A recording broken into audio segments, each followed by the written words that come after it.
कर्तव्य निकट में हार मानिला सबुकिछि। माओ भय को बेखातिर करी पुणी पहाड़ एवं जंगल रास्ता 9 किलोमीटर चली चली निज दायित्व बोधतार पराकाष्ठा प्रमाण करिसेंति 36 पोलिंग कर्मचारी। न खाई न पी धड़धड़ छाती रे पहाड़ रे पाहिला राति आ प्रशासन को सुरक्षित भाव हस्तांतर करिसेंति ईवीएम एवं वीवीपैट।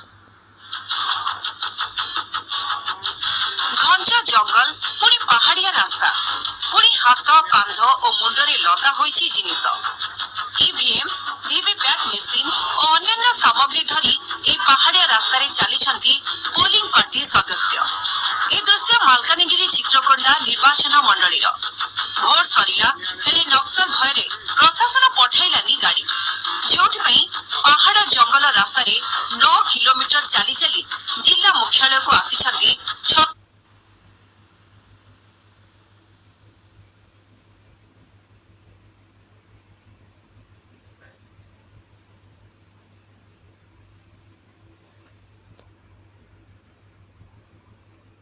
पोलिंग कर्मचारी प्राय 36 जन पोलिंग अफिसर मान जाइथिलो। हेले पोलिंग सब भले सरला किंतु 4टा बेले जब पोलिंग सरला तापर हम जब मालकानगिरी अभिमुखे बाहरलो।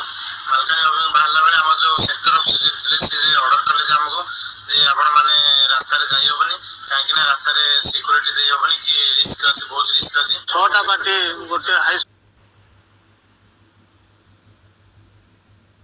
स्कूल मधुरीपड़ा हाई स्कूल रही पार्टी 75, 76, 77, 78, 79, 80 तेणु ये सब पार्टी बहुत असुविधा सम्मुखीन आसी चली चली।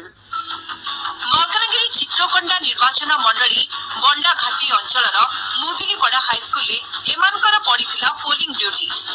पूर्व निर्देश अनुसार 4टा सुधा सरिला पोलिंग और जिनिस पत्र सजाड़ी बाहरिला बेलको आसिला प्रशासन मेसेज गाड़ी आसीबनी नक्सल भय रहुछि तेणु पादरे चली चली अन्य बाटरे आस। पाखरे थिबा एसओजी जवान को धरी पहाड़िया रास्ता 5 किलोमीटर चलिला बेलको राति होई गला। पुणी मारी आसिला वर्षा सांगको बिजुली बाध्य होई पहाड़ गुंफारे समस्ते रहिले। जवान को पाखरे थिबा पॉलिथिन रे ईवीएम और वीवीपैट को घोड़ाई रखिले। पुणी सेमान को पाखरे थिबा ड्राई फ्रूट और पानी को समस्ते बांटी खाइले। धड़ धड़ छाती भितरे राति पाहिला आउ आरंभ हेला चलिबा। चली चली खैरपुट रे पहुंचिले आउ तापरे बाकी 2 किलोमीटर नेबाको प्रशासन पठाई देथिला गाड़ी।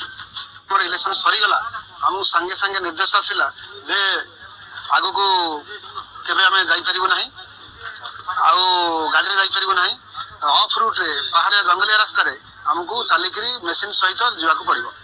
तेणु आमको एसओजी कड़न भितर आम प्राय 6टा बुथ रत स्टाफ पड़ीलु समस्ते कड़न भितर आम आसिलु। प्राय 9टी पार्टी पोलिंग पार्टी रात्रि सुरक्षा दृष्टि पैदल मध्य आसी और आभार प्रकट करुची कि से माने चुनाव प्रक्रिया को सुचारू रूपे करबा पई जो परिश्रम करिसंती जो अवदान करिसंती से अति सराहनीय। सरकार का निर्देश पुणी गणतंत्र महापर्व को सुचारू रूपे तुलेबार दायित्व बोधता। न खाई न पी पुणी पहाड़ी और जंगलिया रास्ता रे आसी प्रशासन को सुरक्षित भावे ईवीएम एवं वीवीपैट हस्तांतर करिसेंति ए पोलिंग कर्मचारी माने। मालकानगिरी ईश्वर पटनायक और भुवनेश्वर विकास रंजन बेहरा न्यूज ऑल ओडिशा। नवीन